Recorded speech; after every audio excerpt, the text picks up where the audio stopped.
Hello, my friend, and welcome back to my channel. If you don't know me, my name is Fekete-Mustafa, and I like to do my makeup while talking about spooky things with you. If this is your first time seeing my videos, just know that I've done true crime. I've talked about my real life experience with spooky things. I've done like little spooky story games with you guys, like all sorts of things. So who of you have heard of red door, yellow door? Any of you? So this is what we're going to talk about today and how it links into something else that you will find out in a bit. Also, if you're interested in any of the products that I'm using, they will be listed in the description with links. So what is red door, yellow door? Well, it's a guided meditation or trance game. Yeah, my daughter was telling me about this game, and then it reminded me of something else, and I was like, wow, I wonder if they got this game from that. So stay tuned. Okay, like I said, it's a like meditated, like trancey type of situation, all right? And this is a game where one player enters an altered state. So they visualize a mental world made of doors. Which if you watch one of my videos on this nightmare I had, there was this whole like house and the hallway was like infinite doors. This kind of reminds me of that a little bit. But this one you imagine while you're, laying here and trying to focus. You want to visualize a world of doors. But not only doors, you're going to visualize hallways and rooms as well. The doors and whatever's behind them is to represent your subconscious mind, or even a getaway to another dimension. Yeah, that's what these kids are playing. But the dimension thing and whatnot, it just all depends on who you're asking in the game. So who's playing the game. Some believe that it represents secrets about yourself. Some believe that it could be suppressed like memories, or some people even think maybe just spirits. And others just see it as a spooky psychological experience. Just wanting to have some fun. So let me now tell you how this game is played. So you're going to need at least 2 players for this game. You will have the subject, who is the person who will go into the trance. And then you have the guide who leads and talks to the subject through the experience. So the subject lays down, closes their eyes, and just tries to relax. So the guide sits like at the head area and gently massages the temples or holds the subject's hand. And everybody else in the room stays very, very quiet. This is very, very important so that nobody, breaks the trance, because that's like the whole game. Basically, you have to go into a trance and you don't want all these people blabbing and, waking you up from that. So, yeah. Shh. The guide and any bystanders softly chant, red door, yellow door, any other color door, over and over while the subject lays on the floor and focuses and breathes and just falls into that trance of chants. And then the subject is to imagine themselves in a hallway or a room just full and surrounded with doors. And then the guide asks questions. What color door do you see? What door will you choose? And then the subject describes what they see, the colors, the doors, and also what's inside each room. Doesn't this sound like a game we would play in like the late 90s, early 2000s? Totally like that type of vibe. Like light as a feather, stiff as a board type situation in that realm. We just like to always freak each other out. We're always just wanting to scare each other and be scared ourselves, I think it's fun. And each door supposedly leads to a different experience. Some pleasant and some are frightening. Yikes.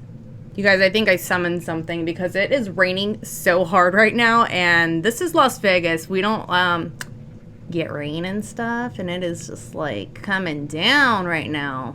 People have reported to have like been met with like some like shadow people in this realm, feeling extreme fear, seeing like strange and serene like scenes, you know? And people say that there are dangers like don't open black doors. Supposedly these could trap you or expose you to evil. Another rule is don't stay too long, and if you feel stuck, then the guide needs to wake you up. The guide must be ready to snap the subject out of it as soon as they see any signs of distress. People play it for the, curiosity and the thrills, like, why do we do really anything that's exciting, Some try to explore the subconscious, like see where their minds are going to take them. Some, they try to unlock, like, hidden memories within their mind that, they think they maybe want to remember. And some people want to communicate with spirits. Others think it's simply just a trick of the mind, A mild hypnotic state mixed with imagination. So what I was trying to tell you, this game reminds me of that movie.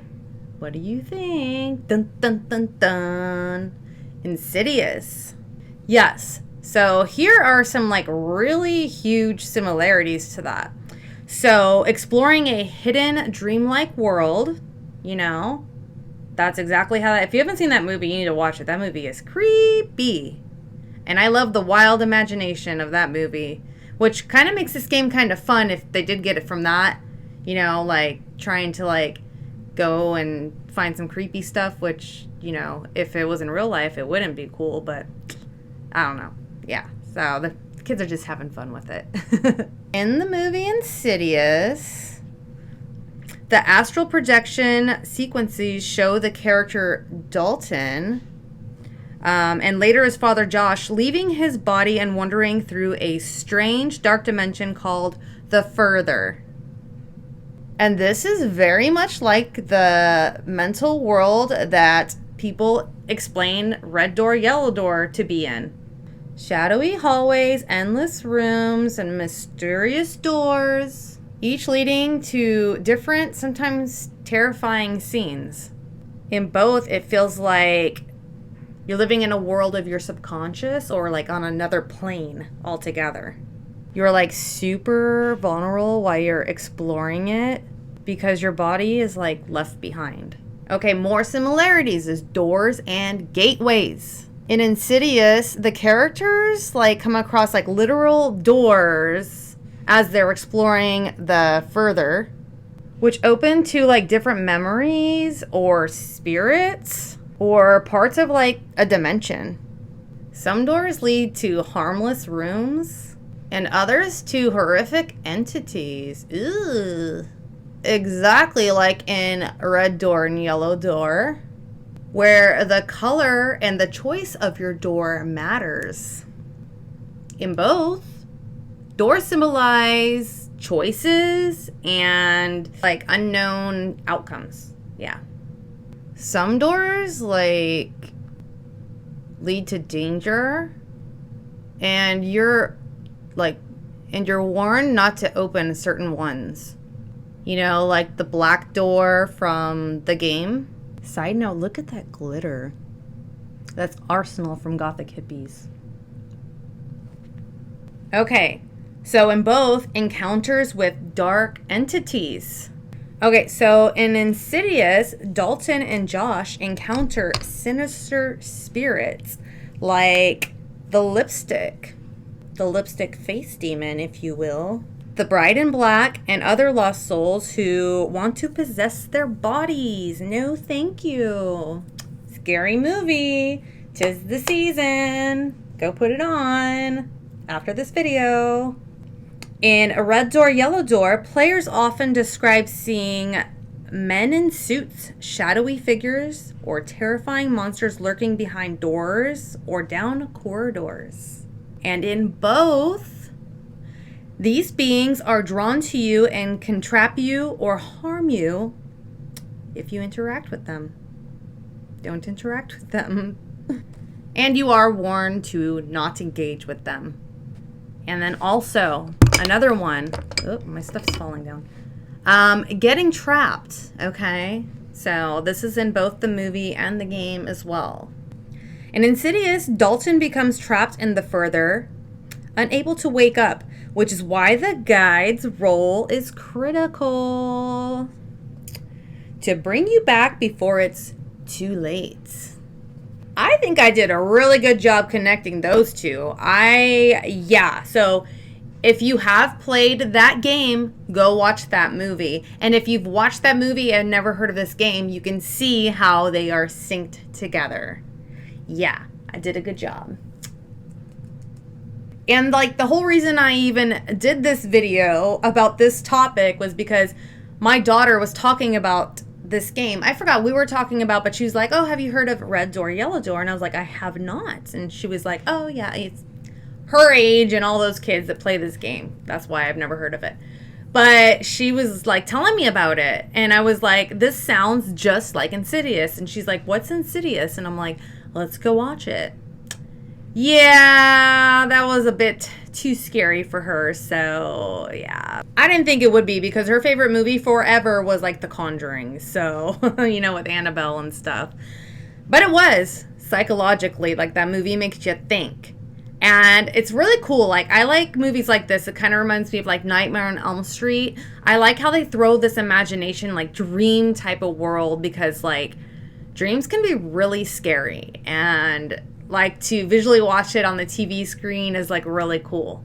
And how like they think of like the craziest things to put in these movies. And if you liked this video, please subscribe to my channel. It costs you nothing at all, but makes all of my dreams come true when I see you guys subscribing and coming back and watching and engaging with me. And you know, it's my little buddies. So that would be awesome. Please subscribe. I hope you really enjoyed this makeup. And it's so funny, the rain literally stopped and there are blue skies. That's Vegas rain for you, if you could even call it rain. It was coming down though, and the sky was black. Really weird that it started at the beginning of this video and ended literally right now. I could just hear like the drizzle like tapping on the roof right now. Was that the entity coming to get me? Better not tell you now. Oh, yeah, better not tell me now. That's, we just, like, never take the little warning signs, huh? Anyway, thank you for watching and have such a beautiful day, and I will see you very soon with my next video. Bye!